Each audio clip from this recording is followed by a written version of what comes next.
جب دل صاف ہو جاتا ہے تو ایسی بارگاہوں میں جھکنے کے قابل ہوتا ہے، دل صاف ہوتا ہے۔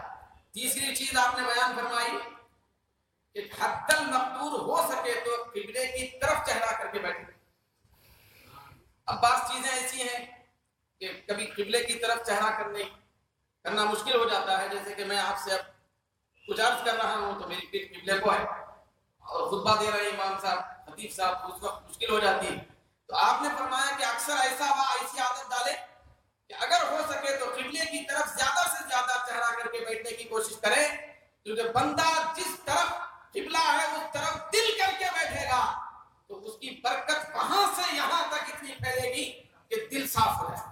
سبحان اللہ، دل صاف ہو جائے گا، قبلے کی طرف چہرہ کرنا۔ پھر آپ نے خاص تعلیم فرمائی کہ ہر مہینہ ایام 20 کے روزے رکھنا۔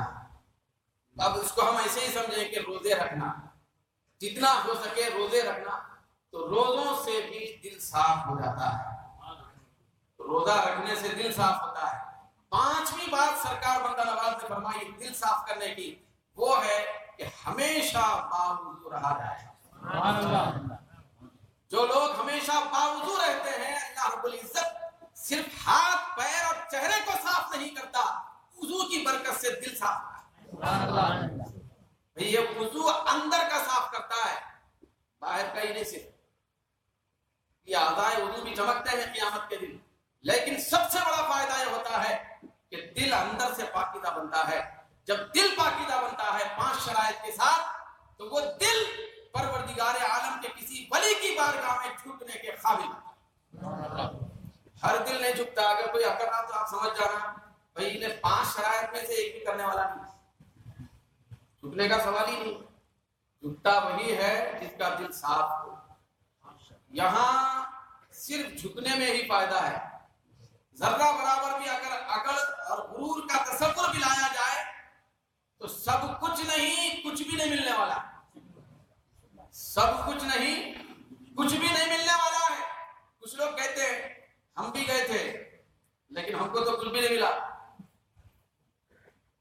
میں 2-3 سال پہلے بھی یہاں اس میں 2-4 سال سے آ رہا ہوں، میں آتے رہتا ہوں، صاحب حضرت میرے مہربان مشفق ہیں تو آپ بھی جانتے ہیں۔ تو میں 3 سال پہلے بس میں آ رہا تھا تو میرے سینے میں شدید تکلیف شروع ہو گئی، شدید تکلیف تھی۔ میں اللہ کے گھر میں بیٹھا ہوں، پھر آپ سے خطاب کر رہا ہوں، بیان کر رہا ہوں، اور مغرب کا ٹائم ٹوٹے سرکار دیکھ تو سینے میں تکلیف ہو رہی تھی، دل ایسی تکلیف میں مبتلا تھا کہ ایسا محسوس ہو رہا تھا کہ اب میں شاید بس میں وہاں تک گلبرگہ شریف تک پہنچوں گا نہیں پہنچوں گا۔ بے اللہ کی عزت و جلال کی قسم ہے کہ ایسی کیفیت میں تھا، لیکن جیسے ہی میں آیا، آنے کے بعد بارگاہ عالیہ میں صرف حاضر ہو گیا تو تکلیف بھول گیا۔ میرا اپنا تجربہ، تکلیف بھول گیا۔ تو یہ ہر ایک کو نہیں ملتا ہے، جھکنے والوں کو ملتا ہے، اور جھکنے والا بھی بنانا یہ ان کی نظروں کا کمال ہوتا ہے۔ یہ جس کو چاہے جھکنے والا بنائیں، جس کو چاہے اکڑنے والا بنائیں، جس کو محروم کرنا چاہیں تو اکڑا دیتے ہیں، جس کو دینا چاہتے ہیں تو جھکا دیتے ہیں۔ تو اس طرح بے شمار فائدے بھئی اللہ کے اولیاء سے، اور بالخصوص یہ گلبرگہ شریف یہ گلبرگہ شریف نہیں ہے، یہ دکن کا اجمیر ہے، یہ دکن کا اجمیر ہے۔ سرکار بندہ نواز کی ہستی صرف ایک ذات نہیں ہے بھائی، اسی بندہ نواز میں غریب نواز بھی، محبوب الہی بھی ہے، صابر پیا بھی ہیں، قطب الدین بختیار کاکی بھی ہیں، حضرت فرید گنج شکر بھی ہیں، داتا گنج بخش بھی ہیں، نصیر الدین چراغ دلی بھی ہیں۔ سب کا فیضان حاصل کرنے کے لیے گلبرگہ آنا پڑتا ہے۔ اگر کوئی اجمیر نہیں جا سکتا ہے، دلی نہیں جا سکتا ہے، محبوب الہی کی چوکھٹ تک نہیں پہنچ سکتا ہے، اس کو ارمان ہے کہ میں صابر پیا کی بارگاہ میں جاؤں، فرید الدین گنج شکر کی بارگاہ میں جاؤں، داتا گنج بخش کی بارگاہ میں جاؤں، غریب نواز کی بارگاہ میں جاؤں، محبوب الہی کی بارگاہ میں جاؤں، نصیر الدین چراغ دلی